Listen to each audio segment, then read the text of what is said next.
Hi guys, it's week 11 and thank you if you're still hanging on and watching these. It means a lot to me that you're still watching what I have here.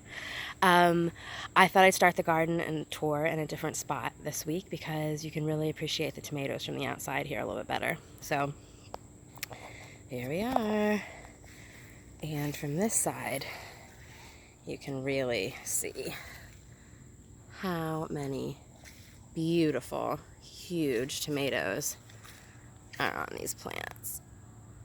And they're just full.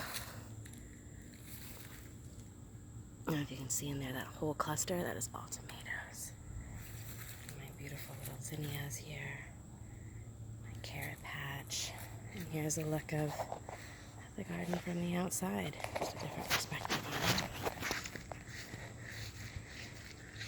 And here you can see the tomatillos, and Kayla's sunflower finally has a head, a bloom on the top. Here on the outside, the Swiss chard is looking beautiful. Along the front here, it's finally getting nice and big. It really doesn't get that much sun. I feel very lucky that it's not covered in bugs or anything. There's our tomatillo there. And as we come into the garden, look how much this guy grew in 1 week. So the plate gives it pretty good perspective, but you can see it's like the size of my hand now. It's a pretty good shape and size. And then as we go up, some more melons. I know we're all worried that how am I going to support that on there, but we'll figure it out. Plant seems to be pretty happy. I have little baby watermelon growing on there.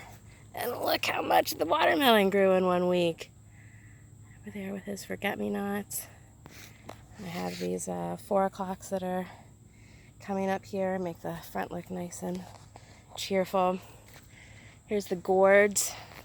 Look how far into the woods this guy is growing. I don't know if you can see how far that tendril goes. I'm going to try and take that off of there and attach it to the trellis and see what happens. The other gourd that's doing well is we have our first one that we can see in there. It's a really beautiful white gourd. I don't see any other fruit on those, but we'll see. What else do we have? I'm excited. I'm doing this much earlier than I normally do. I normally wait till the last day I'm here, but today I'm doing it on the first day before I cut everything. These are the beets. They're looking so healthy and nice. It's a little bamboo plant. This is my little yellow squash. Look at it coming in. I'm so excited. I'm glad that that plant is doing well because my big zucchini plant has still not forgiven me. It has not. We'll talk to her in a second. Oh, okay. Here's a little spider. Sorry, spider, we're gonna interrupt you here. Actually, I'm gonna have to break your web. Look how huge these cucumbers are.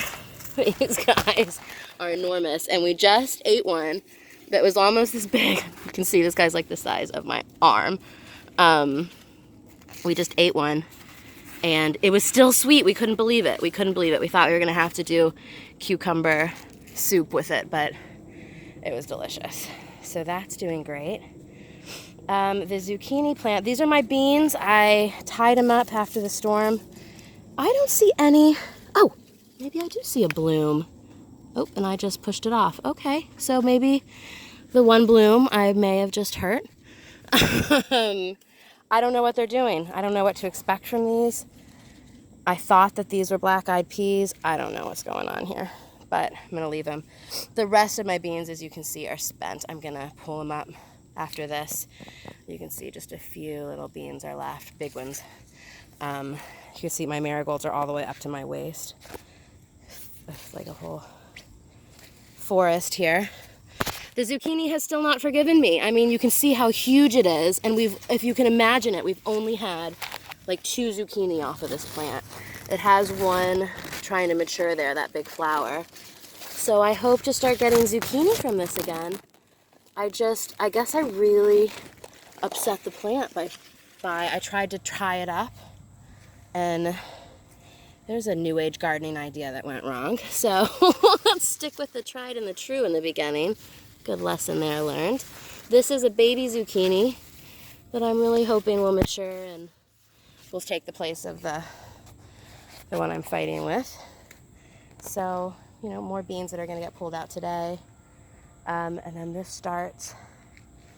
Oh, back here, I didn't show you guys this.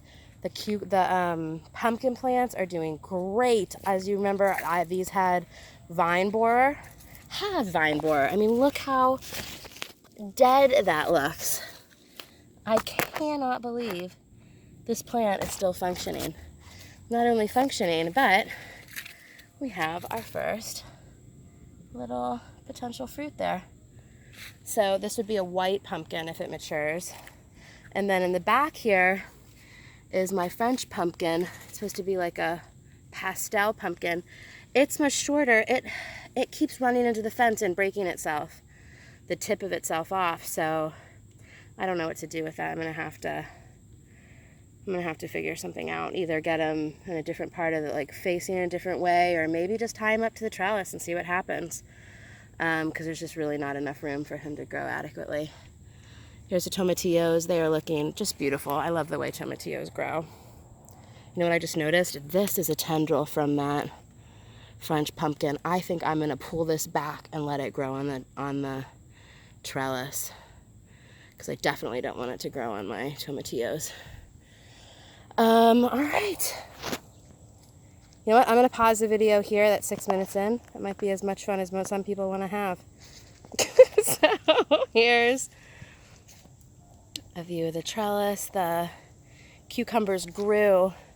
The watermelon here, this is how much it grew this week.